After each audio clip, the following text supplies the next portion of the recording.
There's Marty, yeah. I know we need to incentivize people coming in and like bring donuts our next time meeting, like, oh, We'll tell them. yeah, like next time, Thank you for the charcuterie board and all the little munchies. a great pizza party here. Yeah. Oh, okay. I thought $22 million would be enough to incentivize. This is not good. This is not good. Anyway, want to start the meeting or? Yeah, let's do it. All right, go ahead and put us live and record and we'll do a roll call. All right, when I state your jurisdiction, please state your name. We'll start with Benton-Franklin Transit, Gabe Martin. Benton County, Matt Rasmussen. City of Benton City, Nathan Reddick. City of Connell, City of Kennewick, John Cowling. I got Heath Malott here too. City of Pasco, City of Prosser, Marty Groom. City of Richland, Carlo D'Alessandro. City of West Richland, Roscoe Slade. Franklin County, Port of Benton, Ryan Bell. Port of Kennewick, Port of Pasco, and Washington. Can you turn up the volume a little bit?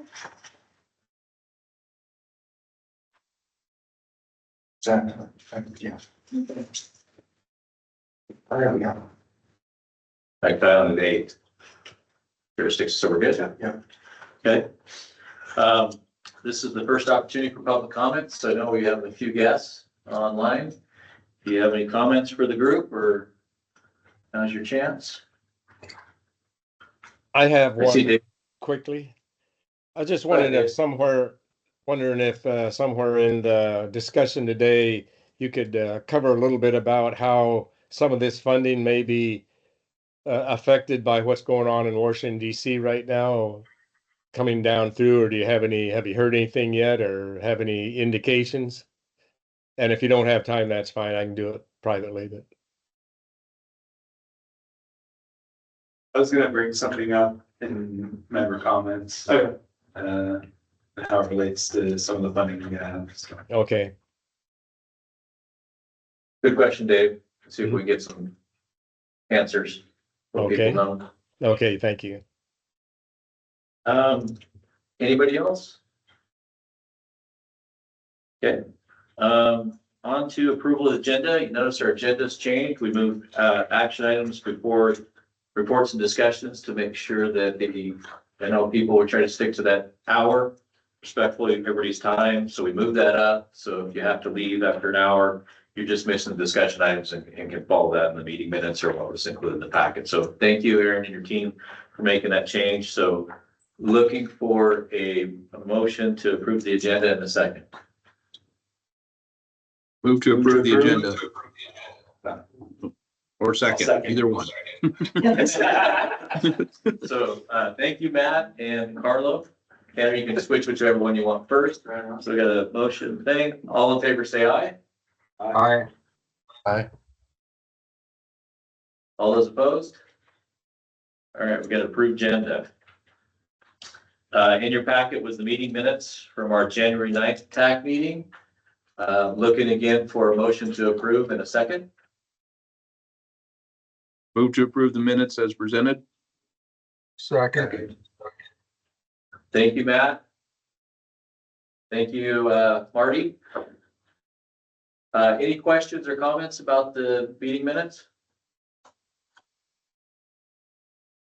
Okay, not hearing anybody. All in favor, say aye. Aye. Aye. Anybody opposed? All right, we got approved meeting minutes. So we're on to our first action item, 6A, which is a tip amendment, and that's Tanner. Yep, thank you. So yeah, the first action item is the February tip amendments. There are 6 Richland projects and 3 Washington South Central projects. They're all being added to the 2025-2028 step.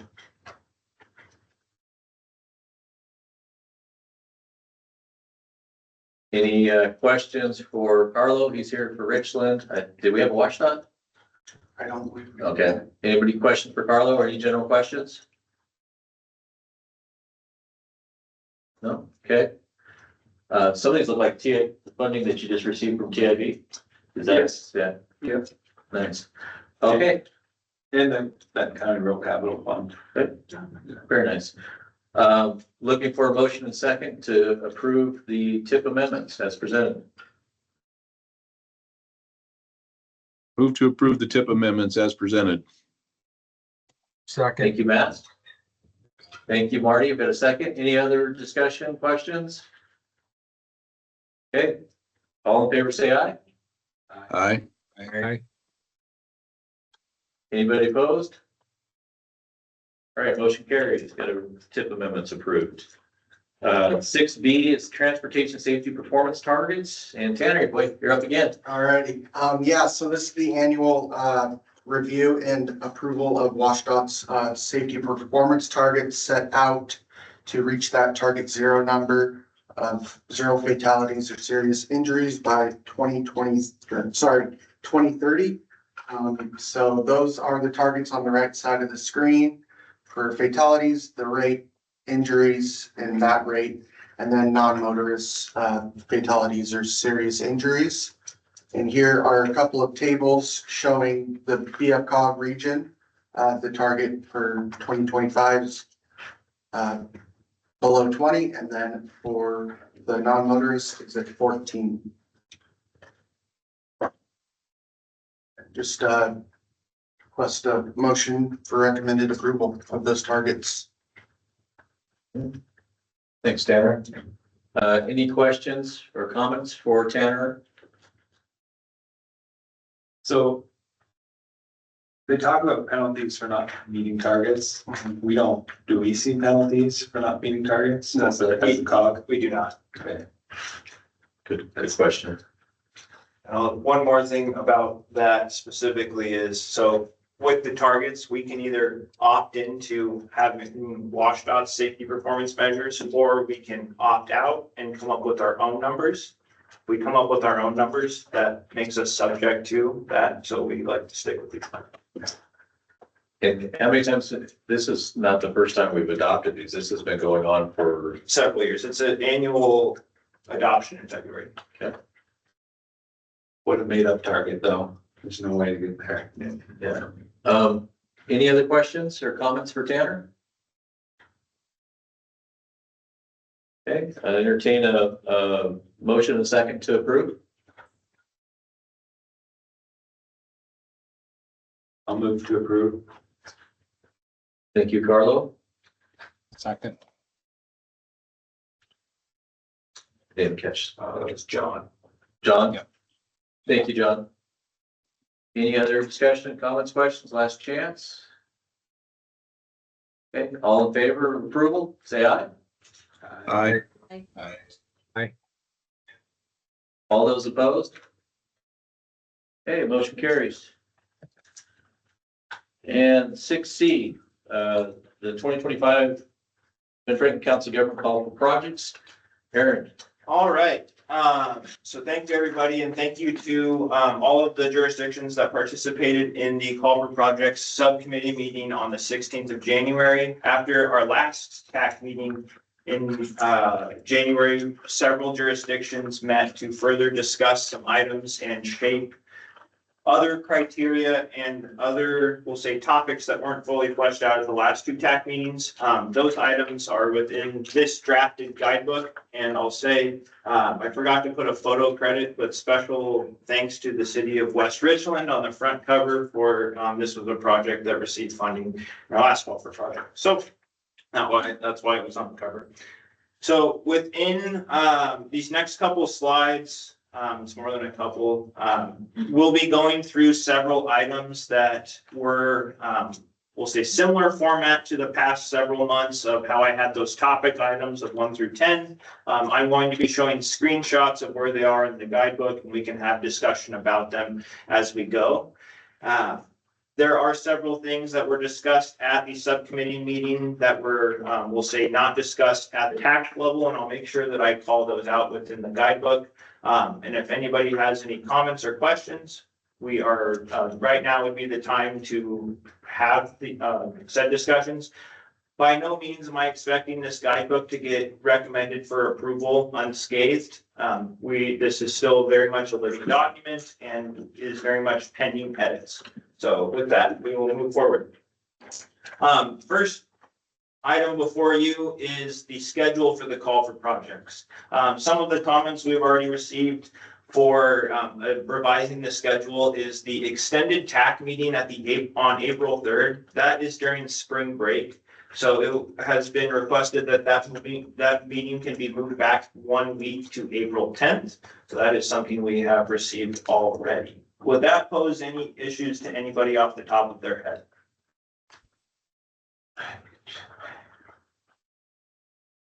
For a week.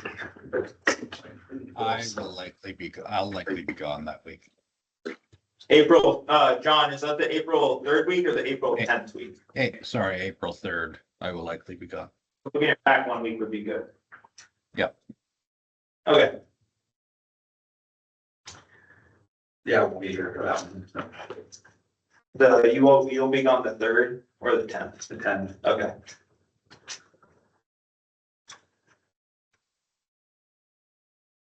We can circle back and see. Anybody else have a conflict with the dates? I'll just move it up. Or move it up? We'll figure out to make sure it works for everybody.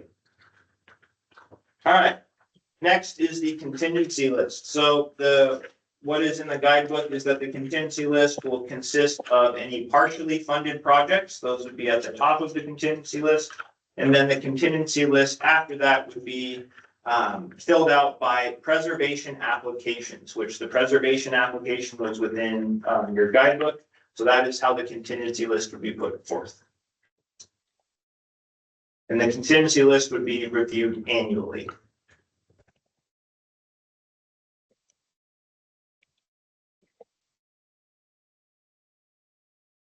Any questions on this?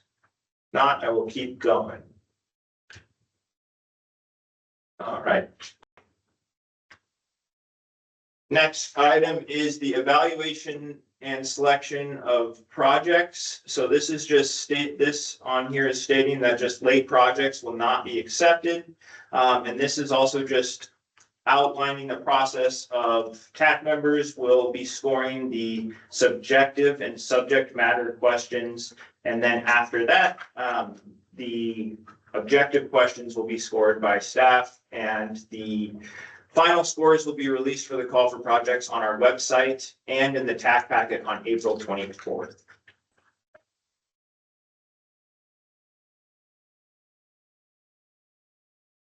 Not seeing any questions, I'll keep moving. All right, so something that was brought up at the subcommittee level is that there is going to be a funding limit, not for individual projects, but for jurisdictions.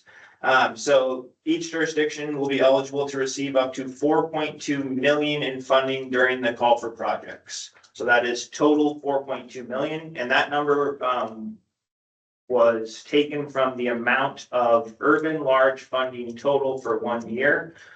So that is why it's not an arbitrary number. It's if somebody was to completely take the pot for 1 year.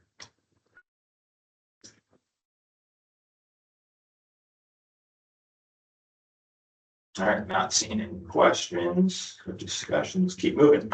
All right. Next one is a big one for project programming. So as we were having discussions about how important it is for us to stay on track for obligating our projects. I'm going to read the underlined portion that is on your screen. If a project sponsor indicates to BFCOG at the April TAC meeting, so every single year we will at the April TAC meeting, it is kind of a risk it conversation we will have. If the jurisdiction or I'll just read this rather than trying to add it, that the project cannot be obligated before the end of the year, the project will be given a one-time pass to the following year. The funds from the project will will be shifted to the highest ranked eligible project on the contingency list. If the project sponsor does declare they cannot obligate the project or does not obligate the project before the end of the year, the project sponsor will not be eligible to participate in the next call for projects. So if you declare that you cannot obligate before the end of this federal fiscal year at the April TAC meeting, so if you declare that you cannot make it, you get a one-time pass. If you do not declare, so you say, I'm going to try to obligate, and then you do not obligate, you will then sit out the next call for projects. This was something that was brought up by the subcommittee during the January 16th meeting. Matt, I see you have your hand raised. The way that last sentence reads doesn't reflect what you just said. Because what you just said is what we talked about. Is basically, to me, it should read, if the project sponsor does declare they can obligate the project and does not obligate the project before the end of the year, then they lose that eligibility for the next call. Because that's what I thought what we talked about. That's correct. You said it correctly, but it doesn't read that way to me. So.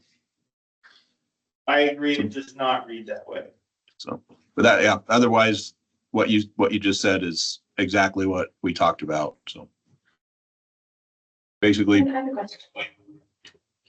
So if that jurisdiction has to set out the following year, and then for some reason you don't have enough projects to fulfill your obligation, but that single jurisdiction could help you fulfill it, what would that situation look like? I'm just thinking, obviously, the ultimate goal is to obligate. Mhm. So that's just a question that came up in my mind.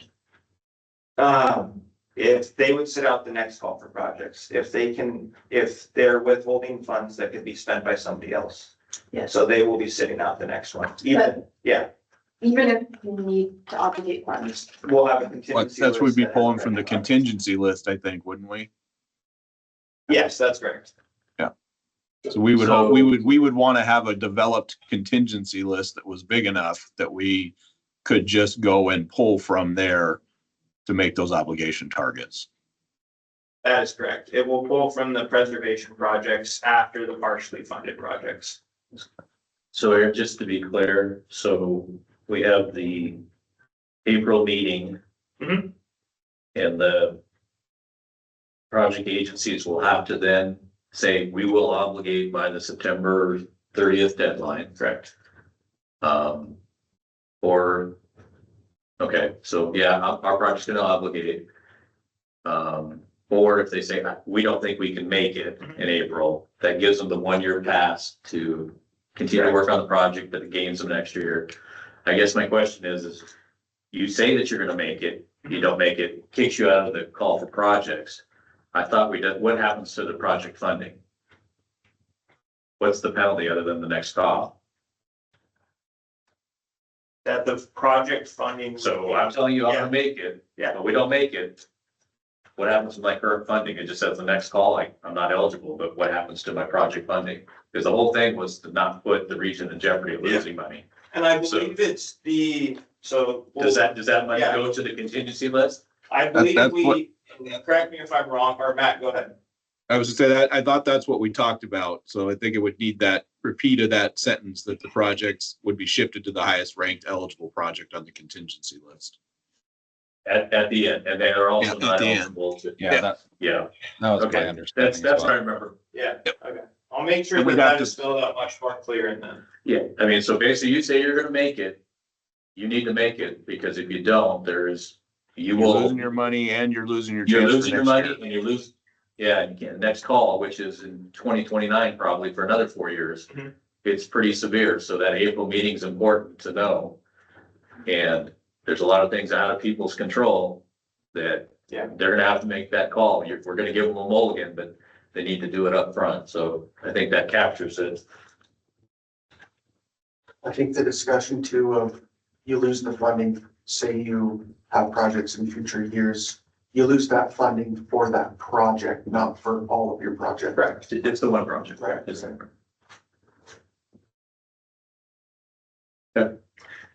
Any other questions on this?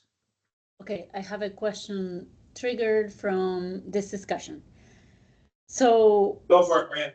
Yeah, if you have a project in the contingency list and you missed your obligation date, you're also not eligible to get one of those elevated and considered for funding.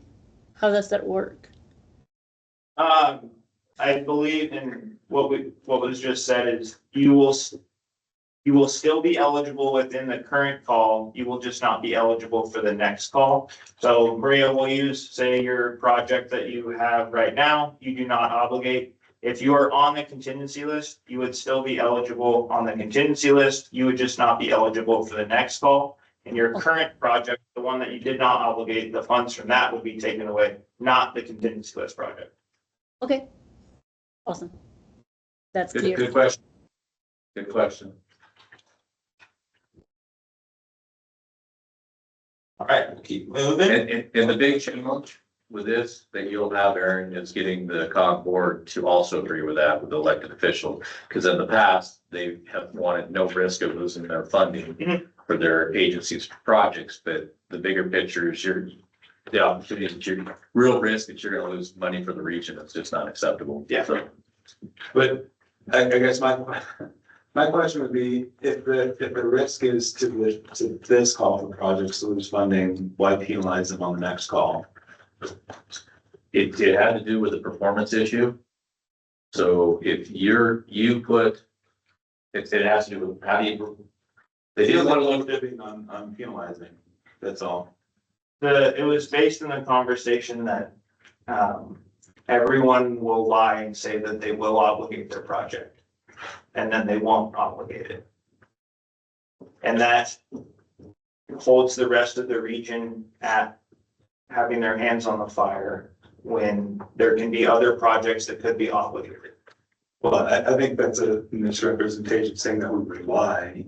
I think we had every expectation to be able to get to something and then we get delayed by WashDOT processes or get delayed by federal process or get delayed by something that we can't control. And so I just feel, it's a little, the penalty is severe, like extremely severe. Yeah. And I think it outweighs, in my opinion, outweighs the impact. Losing the money should be the penalty, not lose the money and the opportunity for the next call. Okay. Okay. We put that as a placeholder. We'll come back and ask the group on that one. It's a good thought. I don't know. I mean, I think if you feel like you have a project that has those potential issues, you should say, hey, I don't think I'm going to get it done. Shift your money to the next year. Then you lost time, but nothing else. I mean, we've had this issue for years and years and years. And I think the penalty needs to be, and I agree with Carlo. I don't think anybody's going to lie, but a lot of us, and myself included, have put on our rosy colored glasses and thinks everything's going to be okay. And then it doesn't turn out okay. And we're scrambling as a region to meet a target. I think we need to have something that forces us to take that real look at whether or not I can actually deliver this project in 6 more months. I think maybe having a submittal package deadline, submitting for obligation would be good. And in the case, if there is a WashDOT delay with the review, there's less of a penalty. I don't know. Yeah, That's not unfair. I mean, if you submit for obligation and it's out of your control, Yeah, I mean, that's worth considering. Other than, I mean, you start to get into the weeds though. Did you just submit just to check the box and you didn't have what you needed? And so we have to be clear that you'd have to be clear that the packet or the ask was complete and should be obligated, and it wasn't obligated but for WashDOT. right. Yeah. So Aaron, let's just make it up. Let's come back to this. And so there's 2 options. Like I said, I think it's going to be a heavy lift for the board to say that a project's going to lose its money. For the board to say you're going to lose your money and then opportunity in 2029 to go after money probably for the next 4 years. So basically, yeah, so that may be too much for the board to think. So let's come back to that and see if we can get a recommendation just on that, what do we feel comfortable recommending to the board on that? But Okay. any other board thoughts on that? This is good discussion. I guess if we thought all money was too much, maybe it's a reduction in your maximum allocation. Like you're only eligible for 50% of the maximum allocation or something like that. Yeah, I don't know, Matt. The board's never. Oh, I know. I mean, it just, because it's fall, yeah, it's I'll just say that the other reason, the other thing that flavors my comment is that this is my first time on the TAC. And so, and I don't know what previous members have done before in saying that they'd obligate and not, but if I'm saying it, I really do think it. And so I just don't think that, I just don't feel like it's that there. Yeah, in the past, there's no penalty. So they will sit there, yes, I'm gonna obligate, and they don't make it, but there's no penalty. No, I understand. So this really makes people be honest, so that I agree they're. that there should be a penalty. I just don't. Yeah, that may be too extreme. It's good that, let's come back to it. Is there anything more with this? Any other thoughts? Or we'll come back and we can. Okay, let's go ahead, Aaron. All right, next is moving on to the scoring criteria. So we will go through the FTBG urban large first, and then we will do rural urban small, and then multimodal, and then preservation. So before you is the urban large STBG. So this is, it's using the same, we'll say, criteria sections as the previous call for projects. So we have system preservation and improvement. We have preserving or preserves existing facilities and networks worth 10 points. And then under each subjective question, there are suggested scoring guidelines for TAC members. We have received some input on more things to include within this. The suggested guidelines, that would be worth 10 points. And then just the question of if it's on an FFC is 5. Going on to safety. Actually, yeah, is anybody have any comments about that section and how it's shown?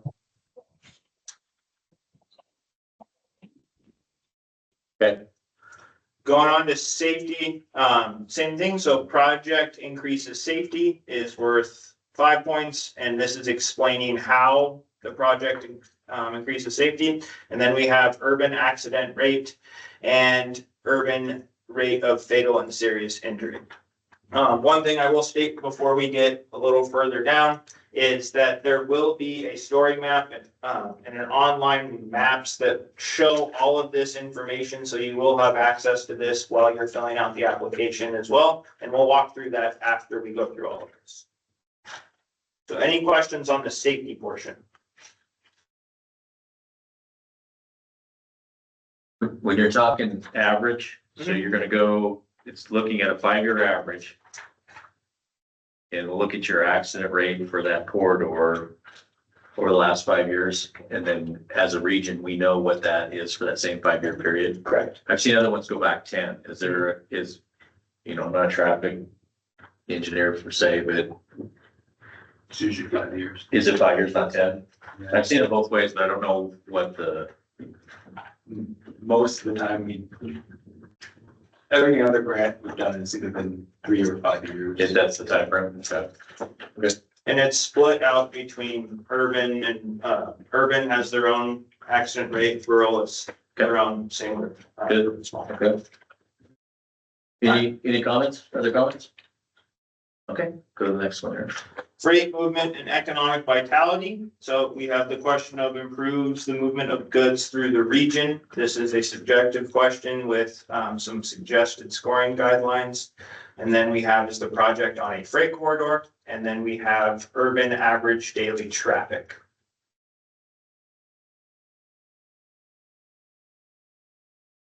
Any questions on freight movement and economic vitality? Not gonna get off this early. No one has questions for Aaron on this? We're talking $20 million, guys, 22.6. or 22 point, yeah.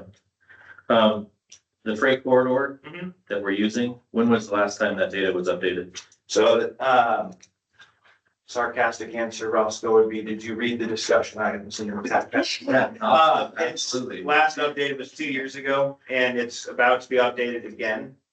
So 2023. three, okay. And then, we're in the process, Alex is updating the process of updating all of the FGTS corridors for region based upon our traffic counts from last year. Okay, but that won't be completed for this call. Correct. Okay, that's perfect.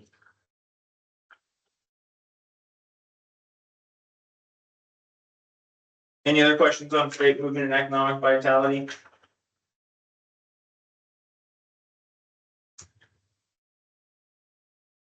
All right, mobility and connectivity. Improves multimodal transportation. This is a subjective question. And then we have existing peak hour condition. So this is taken from our regional travel demand model.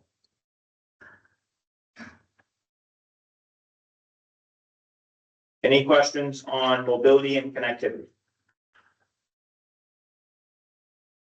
All right, I'll ask a question. Please come on. So when you're looking at this, this is the current VOC ratio. It's not looking at future or more importantly, before or after the project. That is correct. It's It would be just, looking at the baseline year, or it would be looking at the year of 2025.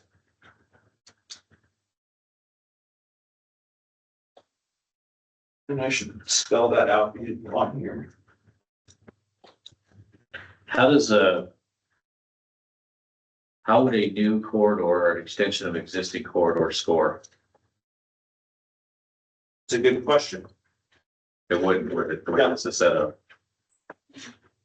Sorry. And I would say that in an existing a extension of a corridor, say building off of Keene or something like Yeah, that, like would take off, it would take the score from Keene, or we could establish that it does not score in this category. That's rough.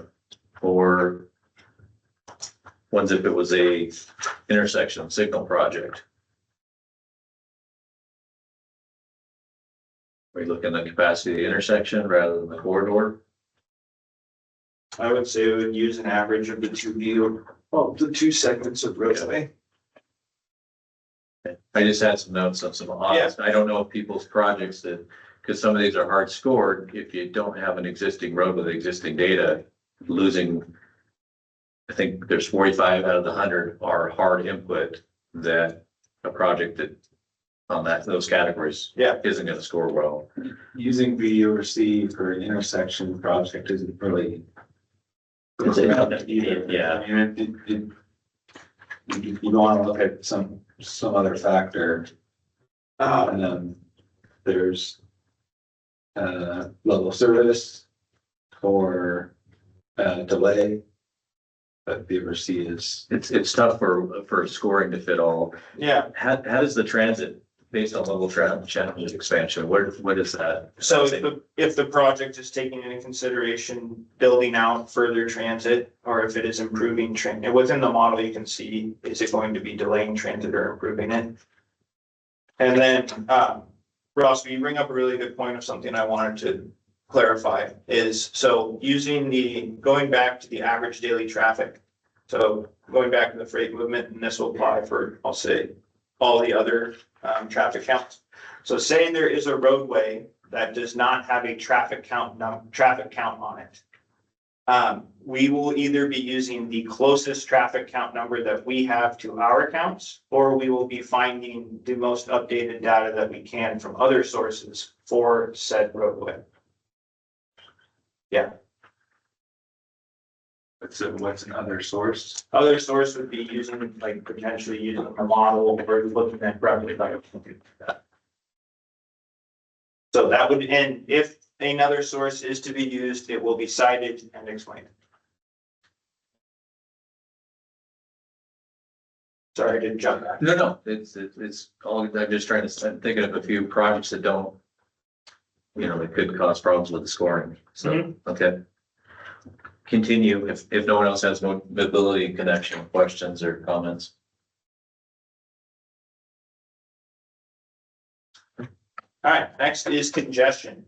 So reduces congestion on the regional network. This was a question also in the last call for projects with some suggested scoring guidelines. And then is the project on a congestion management process, a CMP corridor?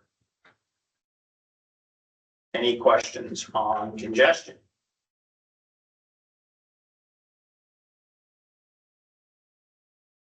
All right, moving on to regional benefit.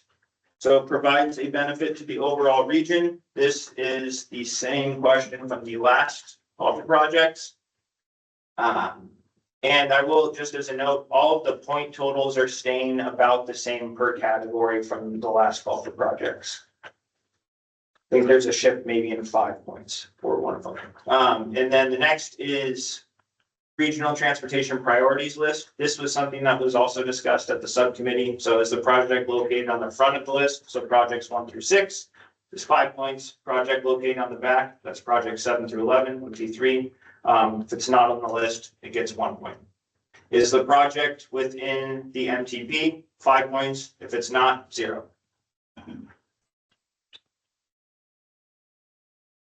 When did the COG, when did we adopt the 2045 plan? That was May of 21 or 22, May of 22. So any project that is not in there gets a 0 if it wasn't. So something to think about. If you got a project that's emerging that wasn't in that plan, that's a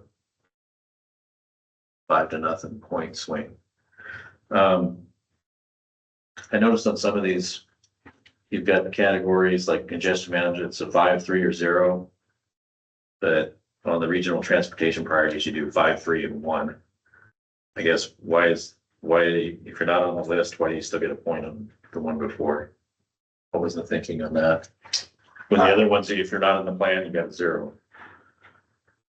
I will say any project that will be receiving funds from the call for projects should already be in the MTP. So if you are not in the MTP, it is more of a red flag. If you're not on the regional priorities list, that was, I would say, a newer process, and the scrutiny behind those was, and the application process was much smaller compared to the MTP. Okay.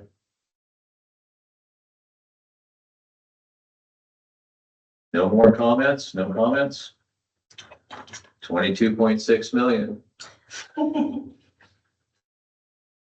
right, next is. And I'm gonna put the caveat out there, guys, is when the scoring's all done and we don't like the project list, I don't wanna hear it. Especially if you didn't come to the committee meeting. Because this happens every time. We go through this and take a deep dive and ask for people's comments on this or to look at possibilities or what could happen. And we get no input until the scoring's done and the money's divvied out. And then we cry foul that this isn't the right process, So please, if you have comments or concerns that we're missing something or something, because the last thing I'm gonna do is have a list of projects for the next 4 years that don't meet the regional need. So don't be shy. Next is project readiness. And I will say this is probably the section that was changed the most between the last call and this one. So project readiness and likelihood of meeting schedule. There's some suggested scoring guidelines within this. So is the project overmatching? And then project phases are broken out by year. Our project phase is broken out by several years. Each phase is in a separate year. This was a discussion had at the subcommittee meeting that will be a requirement of all projects, that no phase can be shown, or no 2 phases can be shown within the same year.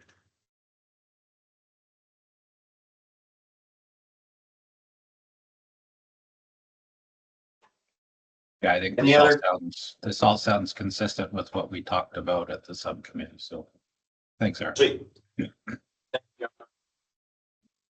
We will be moving on to rural and urban small.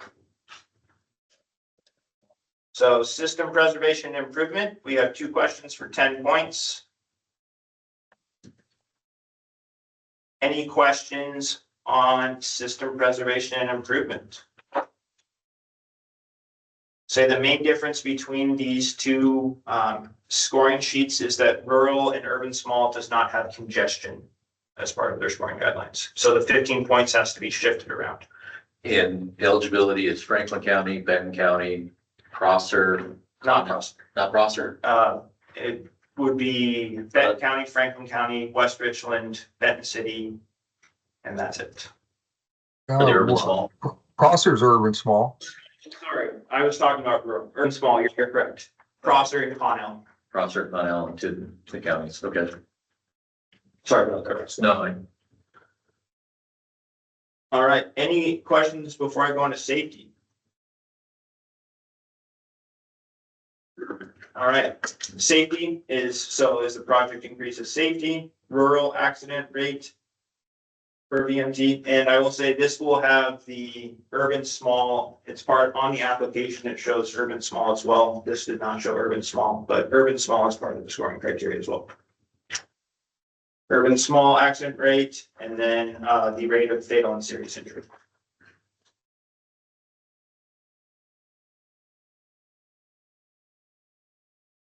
Not seeing any questions, I will keep moving. Next is freight movement and economic vitality. So we have improved the movement of goods through the region, freight corridor, average daily traffic. You can see on the bottom how it's broken out between rural and urban small. That same thing will happen with the accident rates.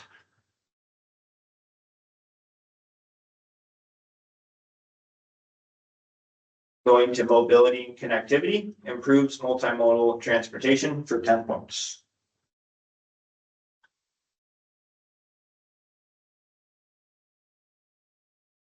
We have regional benefit. It is provides benefit to the overall region if it's on the regional priorities list, and then is the project in transition 2045.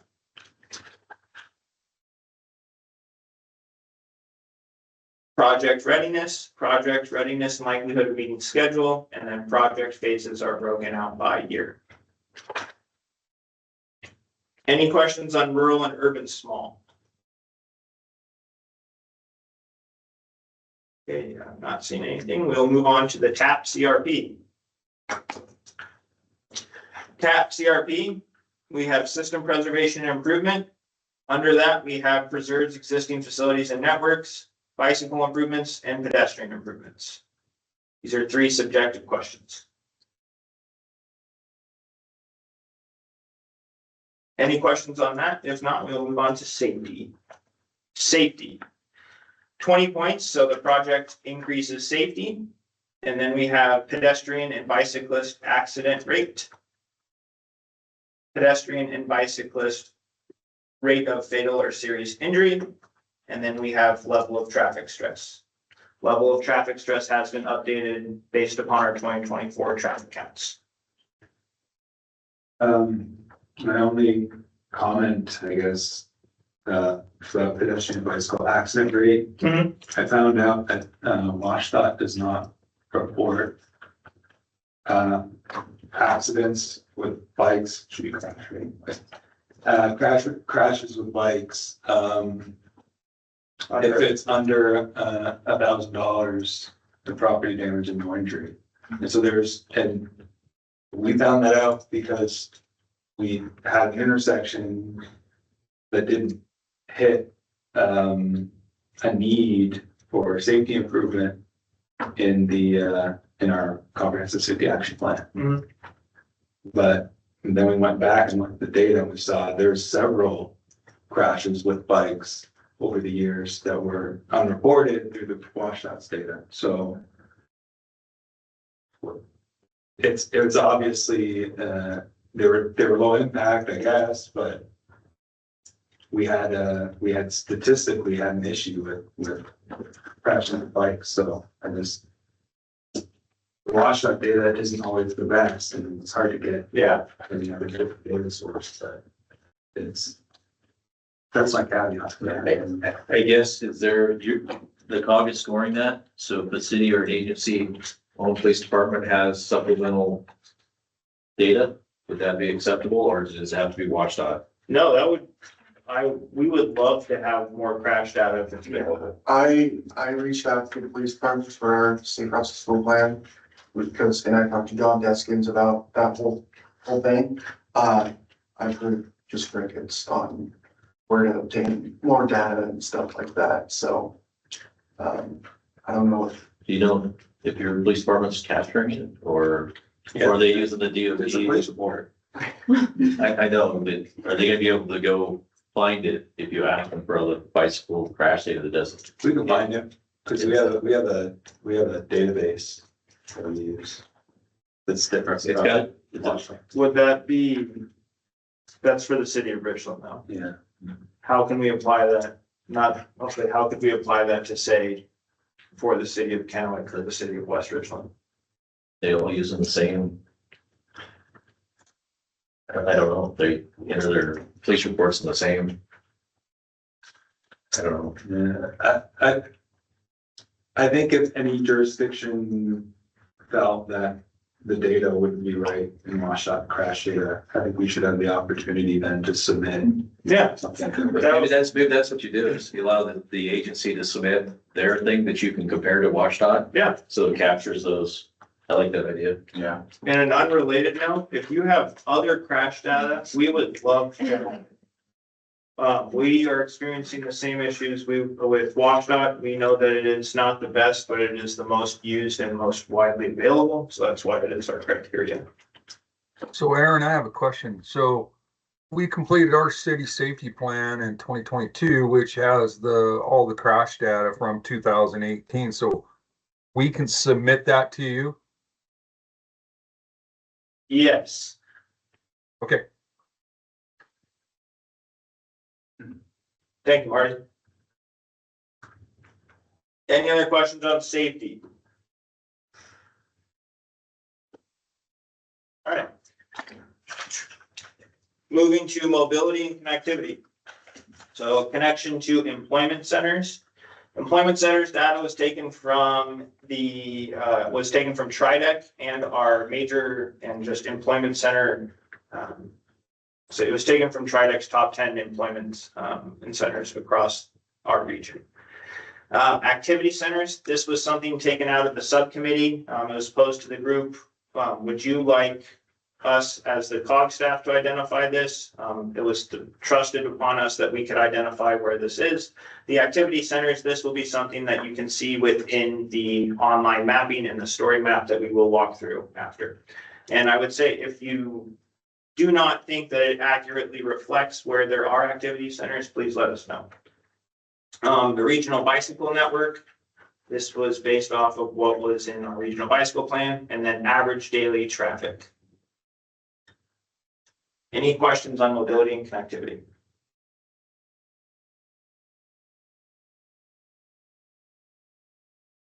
Okay, going to regional benefit. Provides benefit to the overall region. Is it on the priority list? Is it within transition 2045?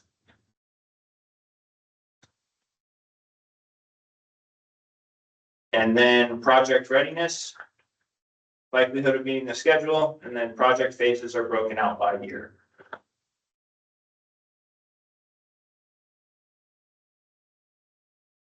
Guys, any last questions or any comments on the TAP CRP scoring sheet before we move on to the preservation? Not seeing any, we are moving on. Sweet. All right, so this is a brand new preservation project scoring sheet. This was taken, we'll say, with some guidance from the TIB preservation scoring. So with that, and then also using some same criteria from other categories of our STBG and our TAP as well. So it stays consistent. So system preservation and improvement, so preserves existing facilities and networks. Federal functional classification. This was federal functional classification was also a criteria used by the Spokane MPO for their preservation call for projects. And then the pavement condition rating. This was taken from the TIB application for their pavement call for projects.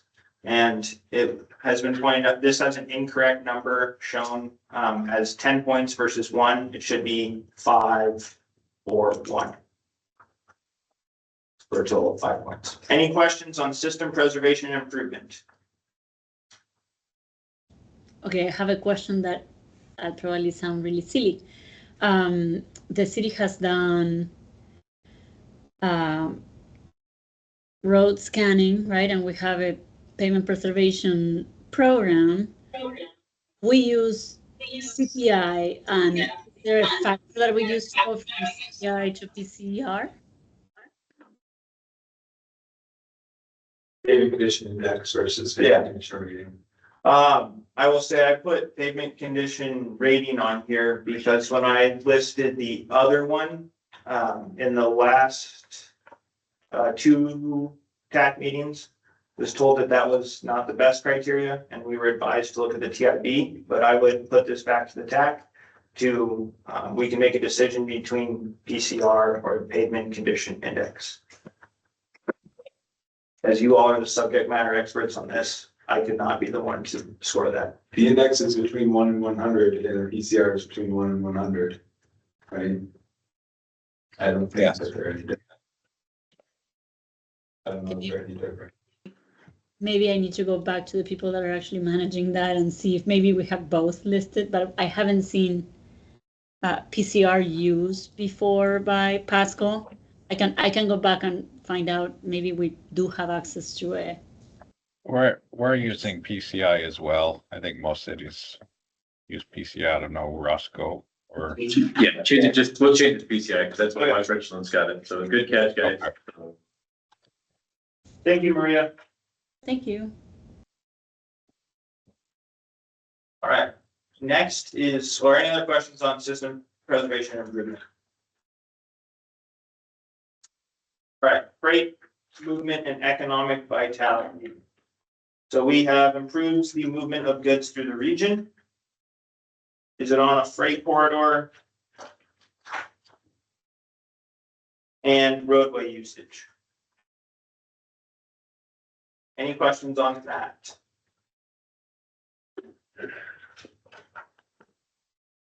Okay. Next is regional benefit, 5 points, provides a benefit to the overall region. I will say that preservation's out of 50 compared to the 100 of the other categories. Knowing well aware that the pavement project, or excuse me, preservation projects will not be listed in, say, the MTP and our regional priority list. So any questions on regional benefit before we go to project readiness? All right, last one, project readiness and likelihood of meeting schedule, and then project phases are broken out by year. 5 points. A total of 10. Okay, I have a question on that. Yes, go for it. This criteria is in order to be ranked to be in the contingency list, right? Maybe you said that. That's correct. Okay, thank you.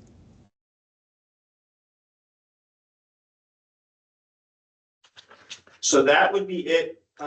That's all that I have for slides on the scoring criteria. Within your TAC packet was the applications for each one of these.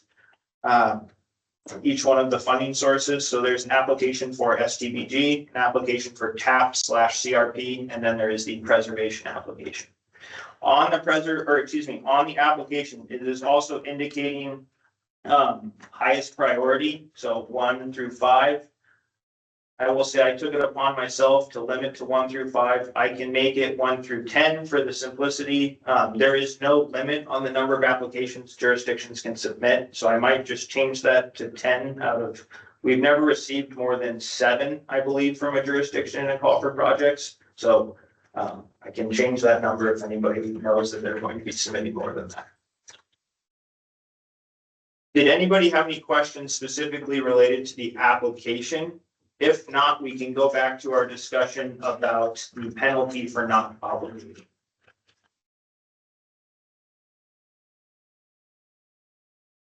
Aaron, that same on that we talked about, the typo from the 10 to 5 points. Yeah. It's on that one too. Yeah. Catch that in its two spots. Hey, Aaron, this is Yeah, Matt go for Mahoney. This is Matt Mahoney. Hey, I just want to thank the committee for all their work on this, and everything looks great. So I really appreciate everything the committee did. So Thank you, Matt. The form itself, it's PDF, right? Correct. So the form fields, will they restrict how much we type in, or is there? I believe the text will shrink. I think there was no text limit last time. It was about 300 words. I will say text will shrink, it will not be limited. No way to expand the box slightly on some of these are not, but I mean, when you're asking scope compared to the existing proposed, you may need to expand the box so that the print doesn't get so small. When looking at previous call for projects, there was one, I'll say this is broken down much different than we'll say the last one. Last one just asked kind of explain your project, gave you a page. These ones are asking more pointed questions that help. We can do it, just give them a little bigger spot. Okay. Fine. It doesn't give them 3 pages of. One thing I do want to call out on the application before we go to our discussion is the attachments. So having a vicinity map, a cross section, I'll say a project endorsement form / letter, and then if possible, a GIS shape file of your, if you use Google Earth, you can do a KML file, that would be just as fine. It's so when we are creating our online map for everybody to be able to look at all of the projects, it's a much easier process than us trying to figure out the exact start and end points. We're making a vicinity map anyway, so we'll have to Yeah. take the files. The project endorsement form letter, what is that? In the past, it's been, a lot of jurisdictions have submitted like letter of supports from other. Outside their agency. Yeah. Gotcha. Letter support. Okay. So with that, we can move on to our discussion of the penalty that we had. Right. I'm leaning towards amending it to just lose your money for your project and still allow you to participate in the next call. I think I'm leaning towards Carlo. It's pretty severe. And I think it'll be a big move just to have the board actually take money from a project. So if Carlo would make the motion on that and we get somebody else to second it. Yeah, I agree. So I will Roscoe. say, that is our current rule of if you do not obligate, so you have a 1-year pass, and then if you do not obligate your second year, you lose funding. That is our current rule within our TIP policies and procedures. Yeah, and this would change it, basically give you a truth up in April. You get your automatic pass, but if you say you're gonna make it, you don't, then you can lose your funding. So I would just change that and take out the Removal of sitting out of the. yeah, you can't participate. And if. Go ahead. My understanding, Aaron, that is the current rule though, That is correct. so we wouldn't be changing anything. That is correct. I mean, I understand what Roscoe and Carlo are saying, that it's gonna be a lift at the board, but I mean, we have this issue come up. I mean, you lose funding at the end, in April, or you lose funding at the end of the timeline there. You have no risk.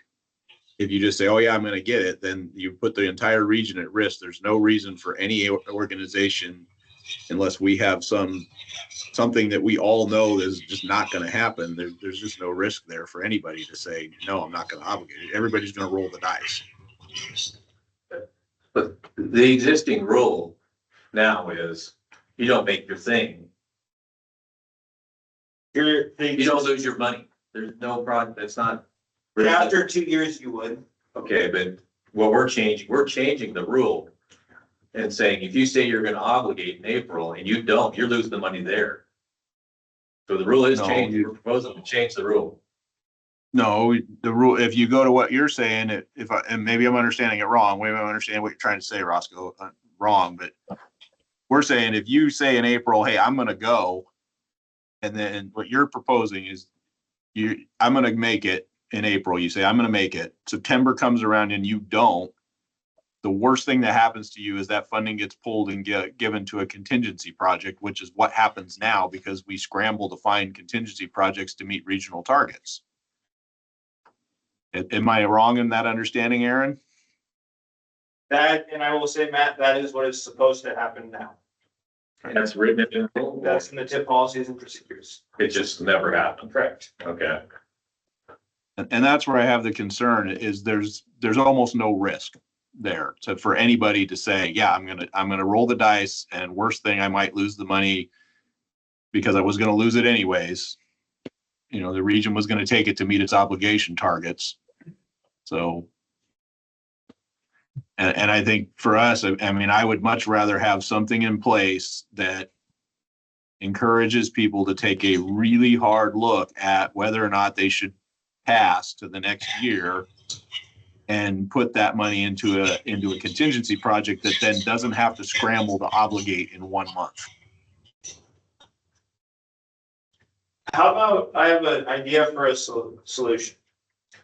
You are not eligible to, say, participate in the next call for projects, but you can submit applications that will be ranked to be a part of the contingency list on the next call for projects. I think, the more I've thought about this, I think eliminating the ability to, on the next call is just, I don't think the board will go for it. I think it's kind of extreme, to be honest. I'm not disagreeing with you, Matt, that, No, I get it. Politically, it's a huge lift, and that's, I mean, that's where I threw out the idea is, hey, are you limited to the amount of money you could apply for in the next call, or the number of projects you could submit in the next call, or something like that, that there's still, I mean, there's still something there that you're really gonna be wanting to take a hard look and not just putting on your rosy glasses and saying, yeah, I'm gonna make it. So Aaron, I know the board can do whatever they want. I'd still say we need to make this a priority to them that if they say they're gonna obligate and they don't, the project needs to lose its funding and the board needs to follow its rules. Yeah. I mean, everybody's got a reason why or whatever, but the risk is too high for Region to lose money. And we're giving them a free out in April. And so I would say take the, you know, the eligibility, take that out of it, but stresses the board that this is the existing rule we're giving them an out in April that I don't think was in the rule currently. Not in the rule. Right. So we're changing the rule to give them an out, to give them the grace, that the expectation from all the agencies is this is gonna be upheld with it. Does that make people feel comfortable that Matt, I know. They're like Not to throw another thing in there, but here's another thought process maybe is what if on the second year you have a check-in that's sooner than September? Basically you shorten, if you're in year 2, we're checking in April. If you say you're gonna go, maybe it has to be by July. That my biggest fear is that we're really, really, really close to that closing of that obligation target window. And we're going to be dependent on people to pull off a project in a month. And so what if we said, hey, if you don't obligate by June 30th or July 31st, then your money gets pulled and it goes to the contingency list, but no penalty to the next call. So if I say I'm not gonna make it in April, what's my new deadline? You get moved to the next year and you get September and you get July 1st. So if you say you're not gonna, and let me talk through this, sorry. If you get to, I mean, year 1, you get the pass, right? You can say, hey, I'm not gonna obligate this year, fine, you got till next year. It's year 2 that you say, I'm gonna obligate, you would have to obligate that by arbitrarily the end of July. If you don't, by the end of July, we're going to pull your funding and give it to a contingency project. If you say, hey, no, I'm not going to make it, I recognize I'm not going to make it by July, you just get another pass to the next year. Because we'll give you some credit for being honest and just move your funding to the next year so that you then have till April of next year. Or you won't, maybe I'm not fully thinking that through, but that's kind of what my thought process, where I was trying to go with is. Are you giving them multiple mulligans? Not so much more, I guess I want to incentivize people to be honest. So if you're honest, and say, hey, I'm not going to make it. We don't want to penalize you. We want to find a way to make sure your project will move forward in a reasonable time. Okay, let's walk through this. So I come in April and I say, I'm not going to make it this year. I want to push it to the next year. And I'm honest and upfront. When is my new obligation? Is it into September or is it into July that I need to obligate?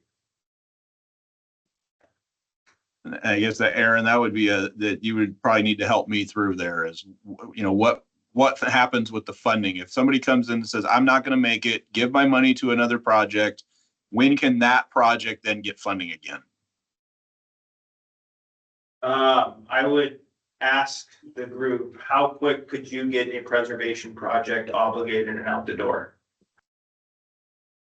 The way to caveat is how quickly could we submit something to WashDOT? Correct. Yeah.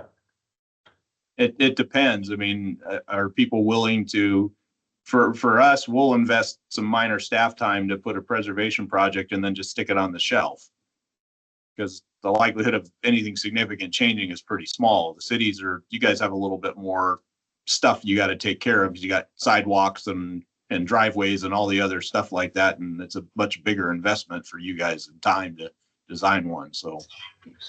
It's what makes preservation projects harder for us because we have ADA ramps and. Right. So Endless, yeah. So I guess my question is, let's walk through the scenario. I'm honest, they come through in April, I'm not gonna obligate, I want kick me to the next year. The next year, April comes. And yeah, I already got kicked to this year, but in April again, I say, I still can't meet it.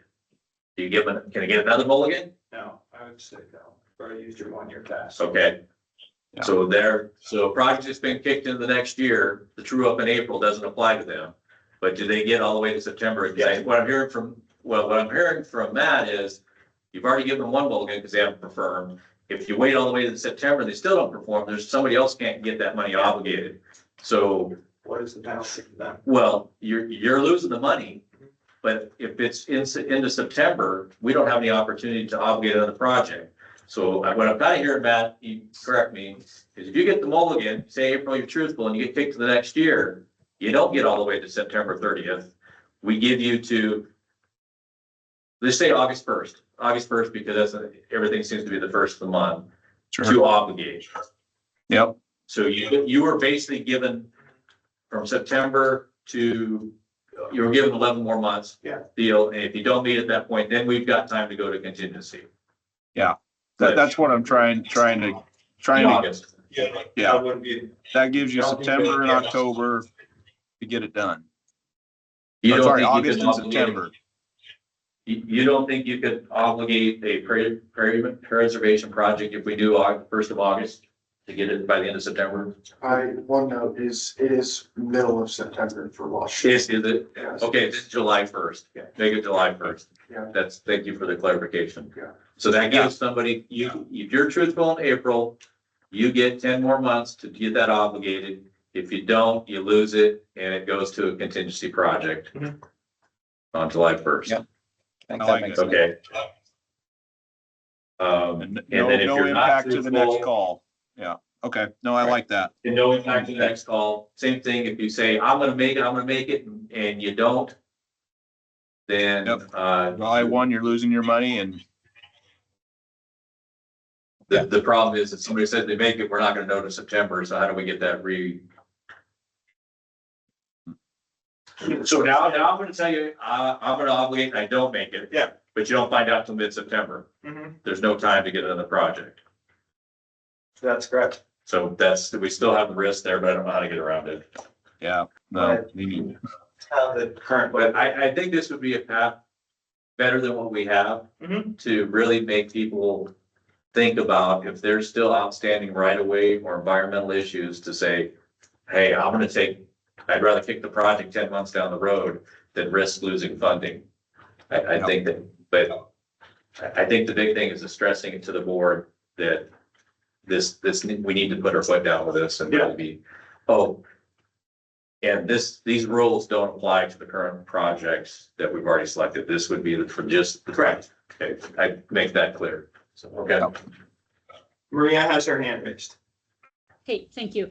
I have two comments. One related specifically to the criteria we're using for the preservation projects. I think if we gave more points to, if the proposal was to give more points to roads that were state routes, I think that throws a wrench in being able to deliver those and get them approved by WashDOT fast. So maybe we should not use that as one of our criteria. And I honestly tried to go back into the packet, didn't find it. But let's check on that, because all our preservation projects that happen in state routes in the recent past require a ton of coordination with DOT, and 2 months to get that approved and ready to go may just not happen. You're doing preservation on state routes? Yeah, the ones that have speed limits that are below their threshold. Lucky me. And I think we talked about, and Maria, I don't know if this satisfies that concern, but I think we talked, when we're pulling projects from the contingency list, there's going to have to be some sort of objective evaluation of, are there things with this particular project, even though it's ranked, say, first on the contingency list, that means it can't be delivered in that time frame, and we would go to another project. So that, so you would, hey, if it is on a state route, like you just said, because what you're saying is absolutely right, is it's a lot more challenging to do that. We would say, hey, that probably can't get obligated in 2 months. Let's pick the next one just so we don't miss our target. And that's a good point, Matt, because the other discussion will be, you may have $1 million pavement preservation project, but there's only 300,000 that's available. That agency will have to decide, can they come up with the balance of 700,000 to fully fund the project?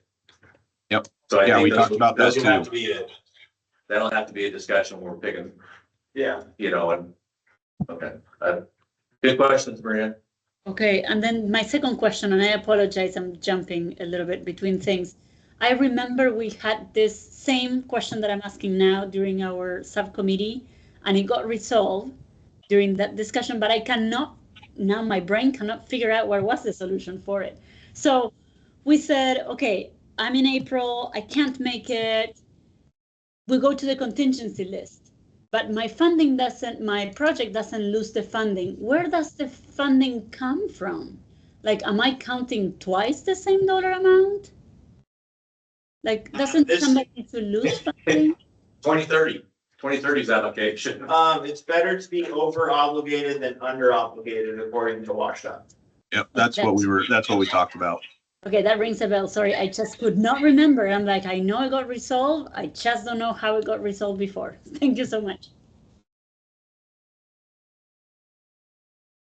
Somebody else got their, is that Spencer? Spencer, say, hold on 1 second, Spencer. I'll say, is there any other comments from TAC members on the scoring criteria or the guidebook as a whole?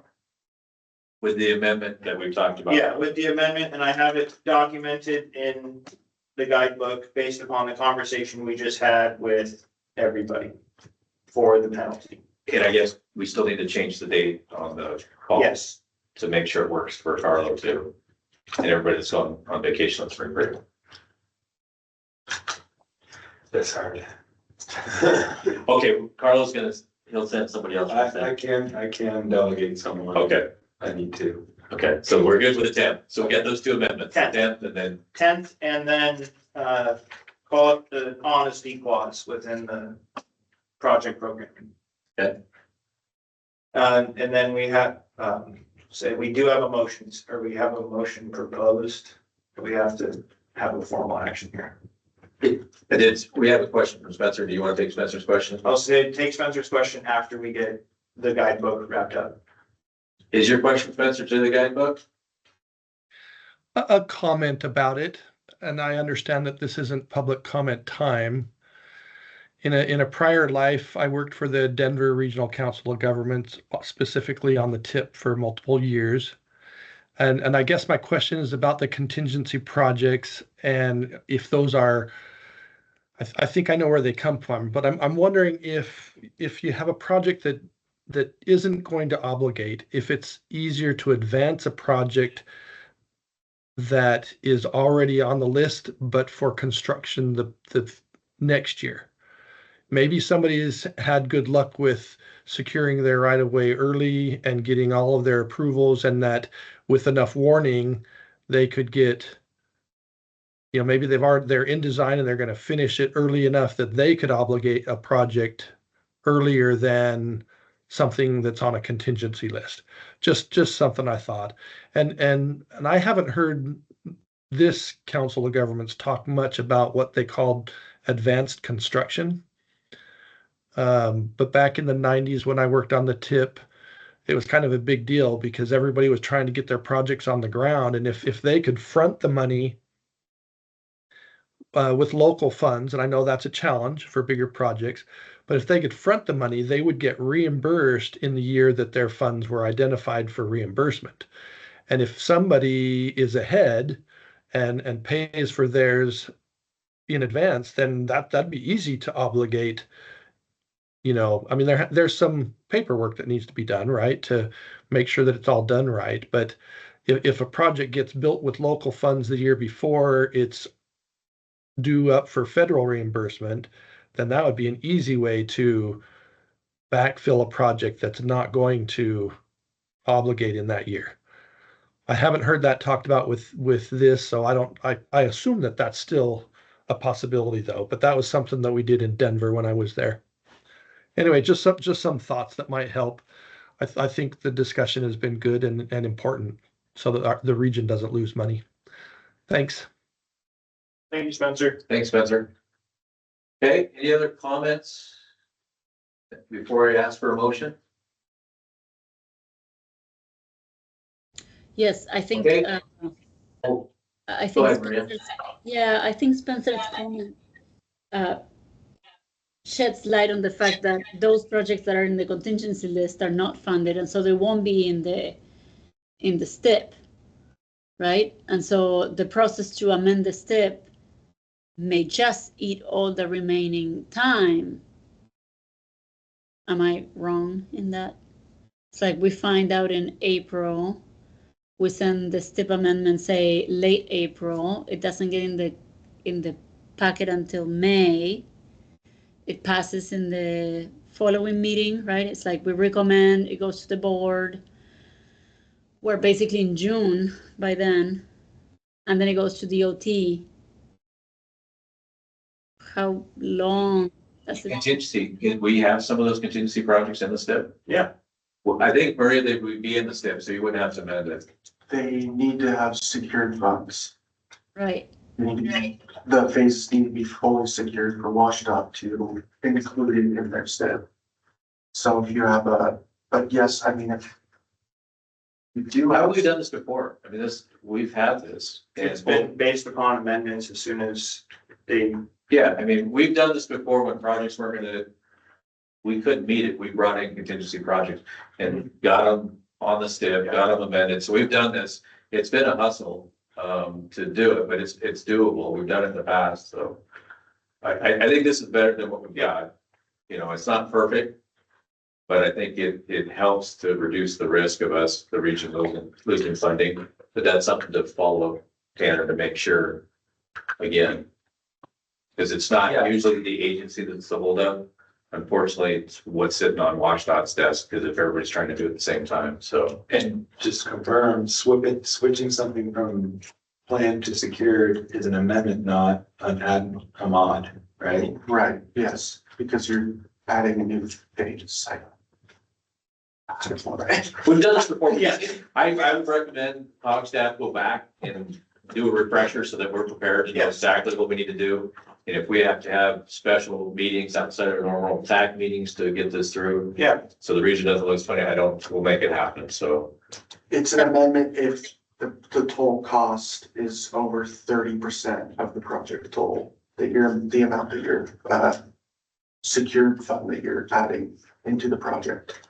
So if it's under 30%, it's an admin bond. All Awesome. right, oh, sorry, Maria, catch you up. Go ahead. No, I said thank you. Any other questions before we entertain motions?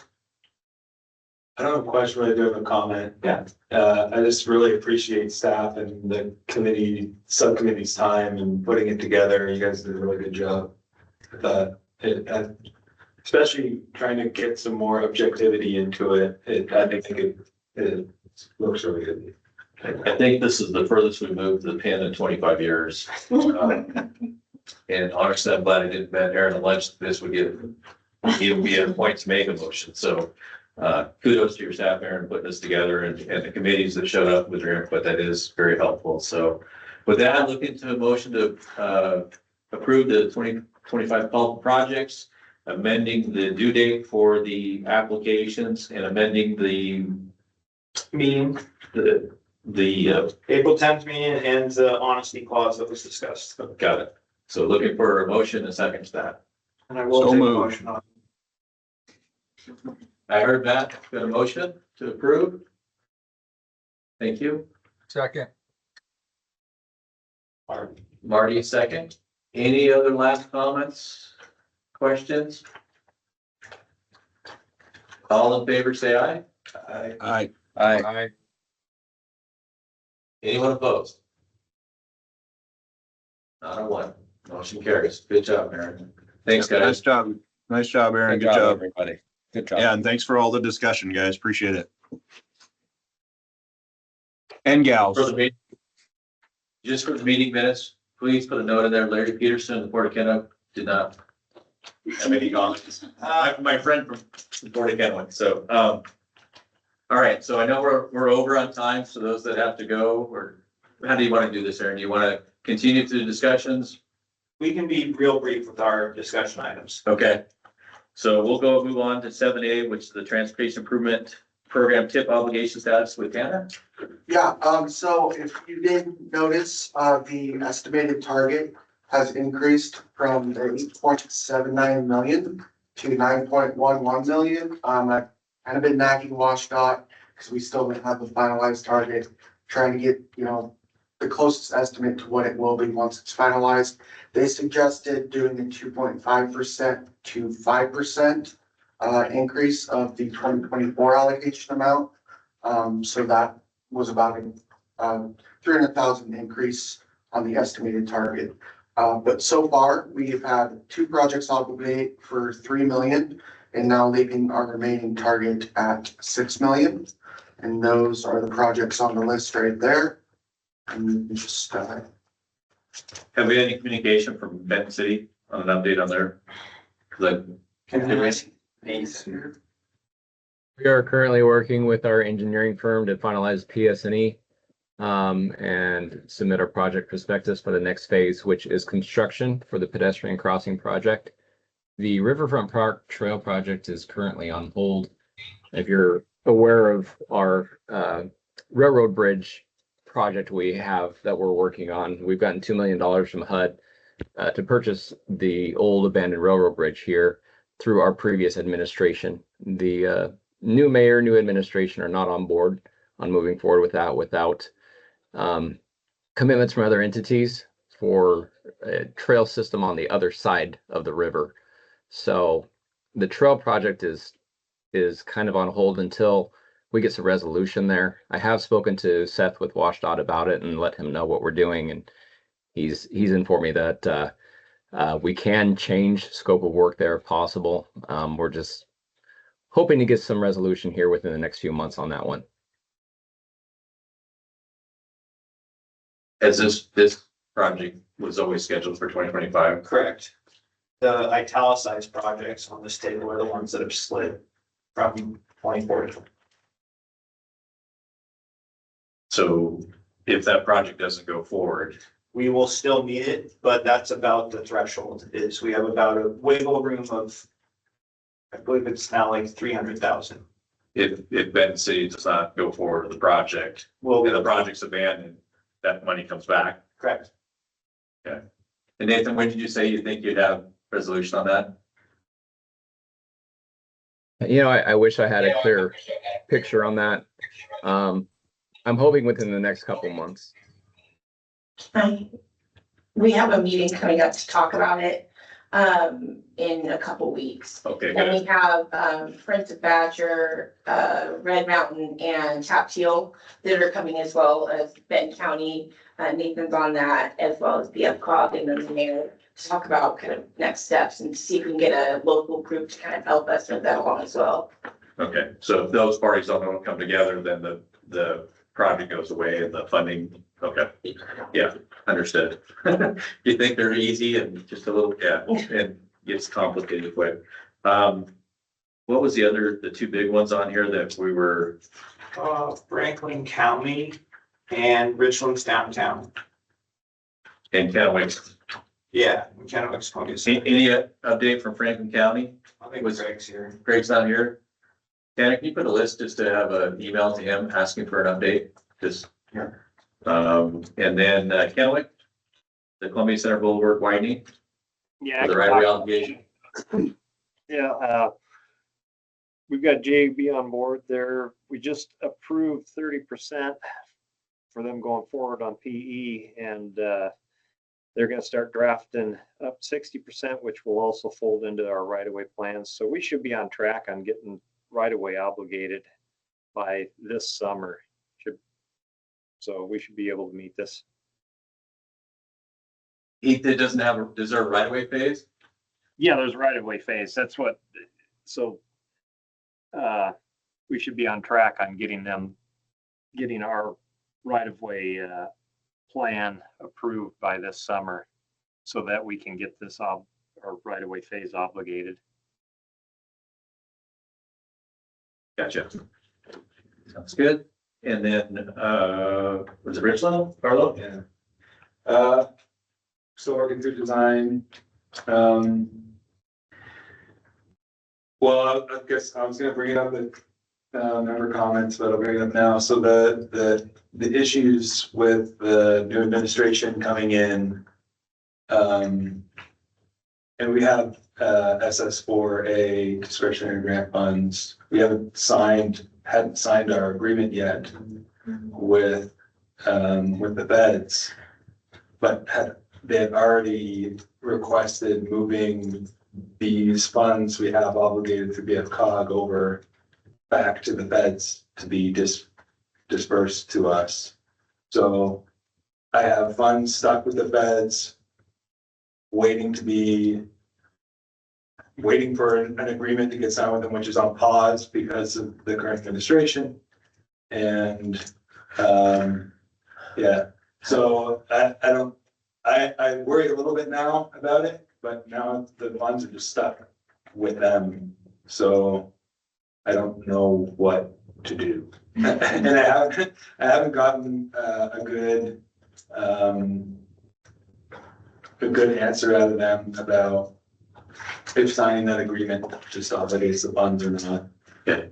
Aaron, are you hearing anything else from other RTPOs that their projects could be jeopardized with the federal funds because they have other maps, or So how's the state looking at this? I'll say, as far as other MPOs and RTPOs, I'll look better feel. Next week's our quarterly meeting that we have with WashDOT and the rest of the state. So we're having a specific discussion about the executive order actions and what it's meant for all of the different project statuses. As the rest of the state, and Kristen, myself, and Zach, we're on the meeting with Cantwell staff, Murray's, and as well as other people's. It's kind of been a wait and see period. If something happens to your project, contact them, or they use the words, if anything weird happens, contact them. If not, kind of just proceed as normal. So I would definitely say Carlos' situation is a weird one. And if there's anything that we can do as the MPO staff, and Kristen's our grant navigator, please let us know how we can, shake some trees or things like that. Because the one thing we knew is, I think Craig said the only project that could move forward to help with meet our regional thing was the Taylor Flats, and that he's not gonna be in a position to. Correct. So, yes. Good times. Anything else for that? So. 7B is Regional Comprehensive Safety Action Plan update, Davey. Yes, thank you. I'll make this brief, but the BFCOG did release our social pinpoint interactive safety map, which is open through March 9th. So please go ahead and fill that out, share the flyer with your networks. We did invite all of the TAC members to a working group meeting that is held on the 11th. And in that email is the flyer in Spanish and English for the interactive safety map. If you did not get that email, I can send it to you, so just let me know if you didn't receive it, and I will follow up with you. Again, please share the flyer with your networks. We have 46 contributions right now, and we'll make sure to get all of the data once the mapping activity is closed to the jurisdictions, in case that's helpful for you guys. And then we can go ahead and move on to the next slide. And quickly, we have some upcoming public engagement events for the CSAF. We will be doing a short presentation at the Kettle Extreme Advisory Council, meeting with the ARC Tri-Cities Monthly Parent Coalition, doing a quick presentation at the Community Wellness Home to Board presentation, and that'll be pretty brief. Yeah. And then we will be presenting to the Benton-Franklin Safe Kids Coalition, and then we will be sponsoring the open mic poetry night at Ob's Lounge, and that all of those activities will be generally to raise awareness for BFCOG, the CSAP, and specifically getting more people to put some pins on our interactive system map. So if you have any questions, I can answer them, and please let me know if you did not receive the email or would like the flyer. I can follow up with you. I really think the TAC chair should go read some poetry. Agreed. Okay, any other comments? Thank you, Daisy. 7C, WatchDOT regional or WatchDOT freight data request. Alex. All right, so WatchDOT is requesting truck volume and truck tonnage data from each of the regions within the state. This informs their freight goods and transportation system that they update every 2 years. And so BFCOG is going to use our regional traffic count data that we just finalized to fulfill this request. We have a deadline of June to supply it to them, and they'll come out with the new network of freight and goods service transportation system in December of this year. There's no action needed on the part of individual jurisdictions. We'll take care of it all. Any questions? Okay, not seeing you. Thanks, Alex. 7D, the road ahead regional transportation reimagined. All right, so this is following up on conversations that the COG has been having with TriDec in each of your jurisdictions in November and December. It's about speaking with one voice, regional transportation. So on the 19th of this month, the COG will be hosting a workshop called the Road Ahead Regional Transportation Reimagined to identify and prioritize large infrastructure gaps in the regional transportation system. Seating is limited. We'll be asking for 2 representatives from each jurisdiction, Public Works Director and County Administrator, City Manager level. For thinking outside of the box, thinking 50 years in the future, how do we want our transportation system to be functioning? What sort of major project would we like to have? And how are we going to get there as a region? I will say, as the wall directly behind Roscoe and Carlo, there will come probably this time next week, we will be having a new map put in of the entire region that will be used as part of the workshop, and then also just making our conference room look a little more upscale. Okay, thank you. Any comments or questions? I believe Michelle sent out the meeting invite for this. Didn't come from me, came from Michelle. Okay. All right, on to member comments. And of course, I didn't write down which I did. Okay, let's see if people are still here. I know we had a representative from Transit is, He had popped off. it's okay. Benton County. I don't really have any comments other than thank you again for all the work your staff put into this, Aaron. Thank you to the subcommittee members. Benton City, anything else? Nathan?